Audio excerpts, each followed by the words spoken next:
Hi everybody, this is Professor Monty. Today I'm going to show you how to do a z-test.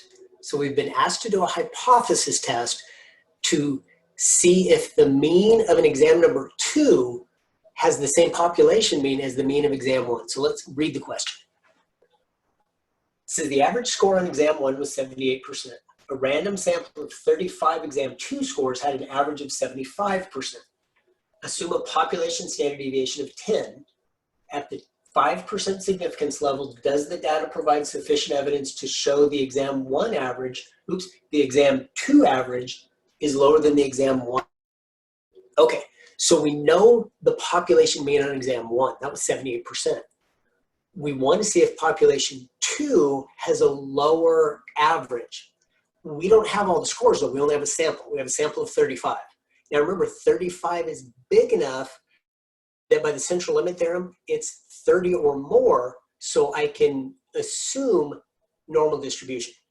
Because anytime you have sample sizes of 30 or more, the sampling distribution of those sample means is normally distributed, even if the original population is not. So population was normally distributed, not a big deal. We can still use the idea of normal distribution.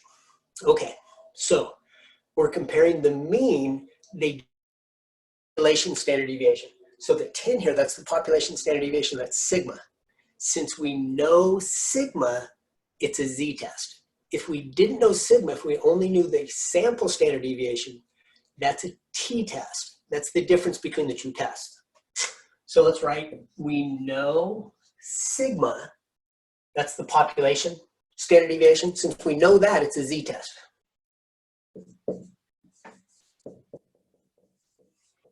Okay, so we know what kind of test we're going to run. Let's go through.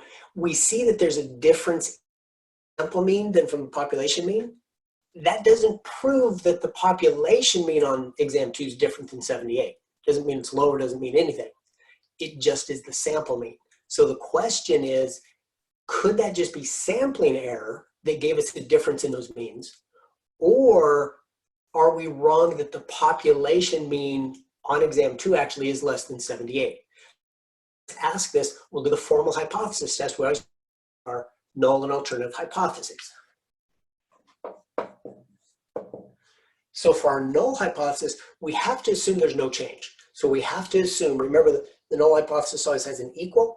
We're assuming the population average on exam 2 is also 78.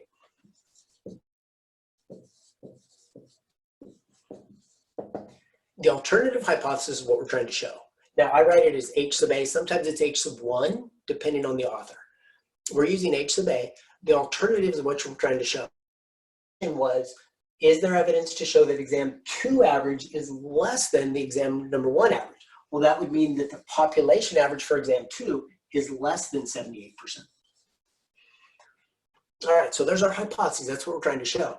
So the way we do this, again, we're testing a mean, and we have the population standard deviation, so it's a z-test. So I'm going to go ahead, I'm just going to do a z-test in the calculator.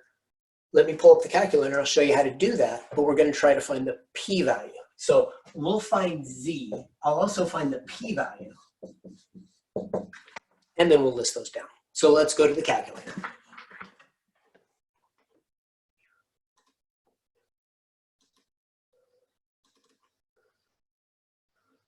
Okay, so here's the steps you follow in the calculator to do a z-test. We're going to go stat, tests, and then z-test the first one. So you can just hit enter, or you can hit 1, either way. And notice it pulls up to z-test up here.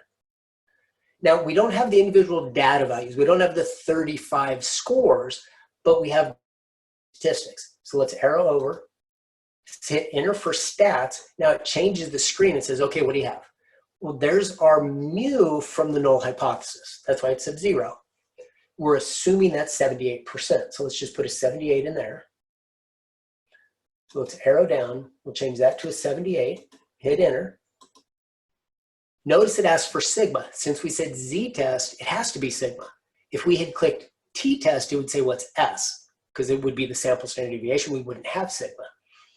Well, our standard deviation was 10, so we'll put that in. X bar, our sample mean was 75. Our sample size was 35. And we're testing to see if it's not, it's already darkened and not equal. If it wasn't, we would just arrow over there, we'd hit enter, and we'd say, okay, let's see if it's then the null hypothesis. And then we just arrow down to calculate. And then when we calculate, let me write these values up here. The Z value, they usually go to 2 decimal places because if you're using tables, it only goes to 2 decimal places. So we'll put negative 1.77. And the p-value, a lot of times they go up to 4 decimal places because that's, again, on the table, it goes to 4 decimal places. If we went to 4 decimal places, it'd be 0.03, and then the 7, 9, the 6 would round the 9 up to a 10, so it'd be 0.0380.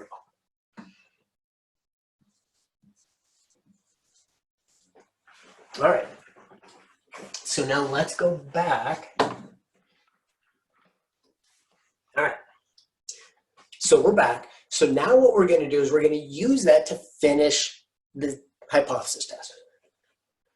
So what I do is I list the p-value, and we're checking to see if that's less than or equal to the significance level, which they listed here at 5%. So is that less than or equal to, let's actually put what this value is.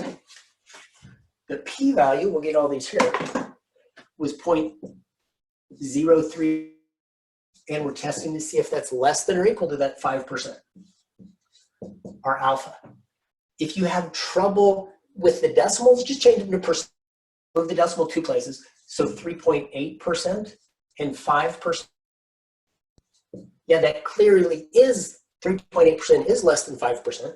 So that's true. Since that's true, we reject the null hypothesis. Now, here's where that came from. If you're having trouble with this, go onto my video where I talk about the p-values. I have a video a couple where I explain what the p-value is, but essentially it's this.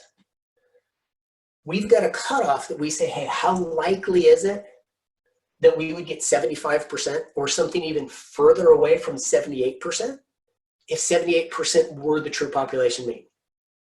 The p-value is that probability of that happening. There's only a 3.8% chance, or a probability of 0.038, that we would get a value of 75, 3 away from 78, or further away, if 78 were the true population mean on exam 2. Our cutoff was 5%. Since our p-value was less than that, we say, oh, it would happen too rarely. It's too uncommon that I would get a value that far away. So I'm going to reject the null hypothesis. I don't think that could just be sampling error. Well, if it couldn't be sampling, what is it? Sampling error, it's because the mean actually was less than 78%. So I reject the null hypothesis. I don't think the mean was 78%. And I go with the alternative. I always answer the question in terms of the alternative. The question says at the 5% significance level, does the data provide sufficient evidence to show exam 2 average lower than the exam 1 average? To that I say yes. It appears the exam 2 average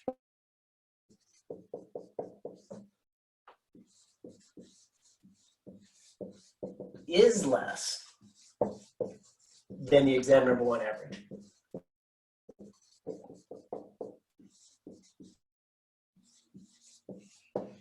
And again, that's talking about the population average, not the sample average. We know the sample average was less. The sample average is 75. There's no testing there. We already, once we took the sample and found the sample mean, we knew the sample mean was less than the population mean. But did that imply the population mean was different as well? The population mean 2 was that lower than the population mean on exam 1? Yes. Based on the results, we see that it is. All right. So do this, practice this type of thing. Try to pull this up and pause the video before I do the hypothesis test. See if you can go through the hypothesis test and get all the parts right, and then watch and say, oh yeah, I got it all right. So statistics isn't that bad, practice, but remember, you can do this.